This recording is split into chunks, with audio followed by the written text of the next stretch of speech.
Hi, we're Team 4 and we will talk about the importance of learning about different animals. It is not about knowing the animals, but it is about having some knowledge that can help you in your future. For example, if a person has some general information about rabbits, which can be seen in zoos, that person will always be more prepared to take care of the rabbit in comparison to someone else. This is Carolina Berni and I'll be talking about the Panthera. Their names come from the Panthera pardus or Panthera onca. They're normally found in rainforests, marshlands, woodlands, swamps, savannas, and even mountains and deserts. One of the reasons that black panthers can live in such a variety of habitats is that they can eat many types of animals. They are considered dominant predators at the top of the food chain in their environments, and they prey upon deer, tapir, and wild boar. But they can also eat anything that can dominate when large prey is scarce. Panthers are generally considered an apex predator, with no natural predators in the wild and is a secondary predator since they help to maintain the wild fur population. Talk about the white tiger. Its scientific name is the Panthera tigris. Its habitat, they are found in Southeast Asia and in central and southern India, where they prefer to live in places that have dense vegetation and a large amount of water. So it is common to inhabit dense and humid forests, tropical forests, and mangroves. Their preferred climate is humid or tropical. The abiotic factors that are found are water, trees. In the biotic are wild boars, deer, and buffalo. The position in the food chain is at the top because they are predators. The consumer type is carnivore. The importance is that they keep the population of wild ungulates in check, thereby by maintaining the imbalance between prey herbivores and the vegetation upon they feed. Hi, my name is Marcela Reyes and I will give a brief description of the rabbit. The rabbit's scientific name is Orcitolagus cuniculus. This animal has a wide range of habitats, which includes the meadows, woods, forests, grassland, deserts, and wetlands.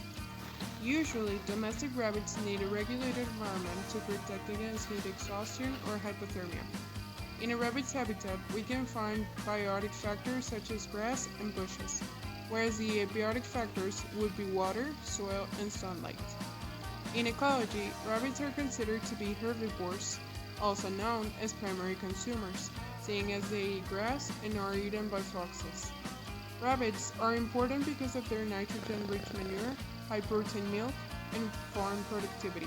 My name is Ana Villarreal and today I'm going to talk about the lion. Its scientific name is Panthera leo and it is a social species that forms groups called prides, and the female animals usually hunt together. The biotic is the animals they hunt, and the abiotic is the plants and climate.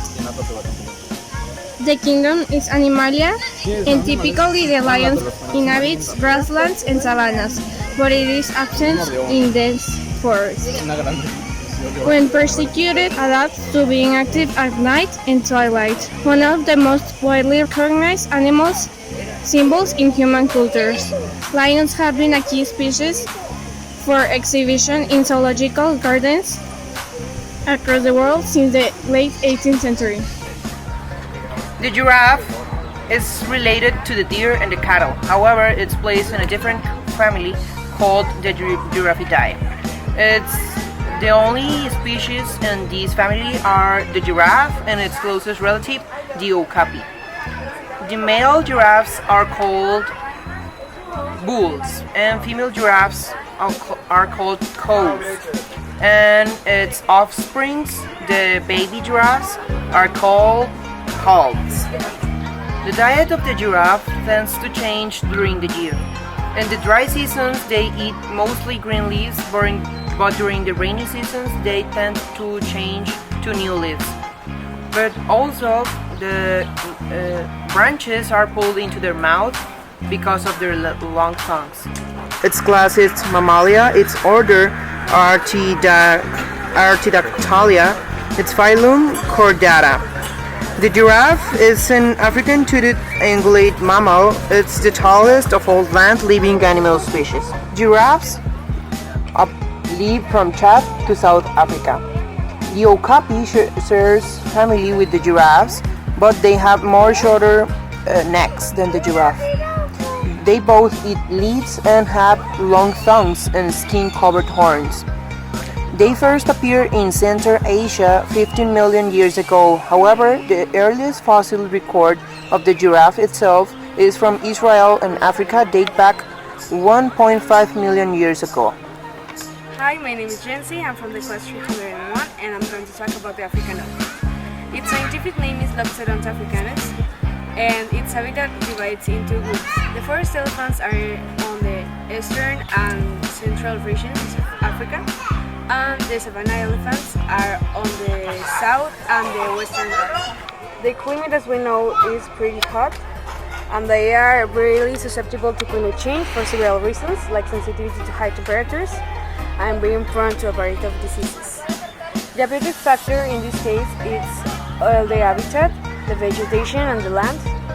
In this case, the mountains are a really important factor because of the regions where they evolve, and the biotic are the other predators that live. African elephants, as I mentioned, are herbivores. They eat plants. They mentioned the African elephant is an herbivore. They element from plants that are at the bottom of the food web in the environment. Plants earn energy from the sun, as we know, into energy in food. And it takes a lot of plants to support the elephant. They eat about 200 to 600 pounds of food a day, and they may not be gaining any weight up. They need a lot of energy to stay alive due to its weight. They weigh about 6 tons. So there are many animals that can kill an elephant because they are really big and strong and because of the peak of the skin. But in Africa, the lions are the largest cats and are at the top of the food web, so they are like only type of animal that can eat them. Another kind of cats that are like from the same family. During our visit to the zoo, we figured out and realized that not just because a person is aware of what can put in danger the animal, you need to know many other different factors that can influence the best or worst growth and reproduction of the species, especially if you have a pet. We firmly believe that it is important to have general knowledge about animals, not only because, as mentioned before, some of them can be domesticated, but because it is important to know about our surroundings in the environment. We see them in zoos, aquariums, or even pet shops, but how can one be certain that they are healthy? How do you know that they are protected? In this following video, we introduce information of several different animals, so you too can learn how to take care of the environment and its surroundings.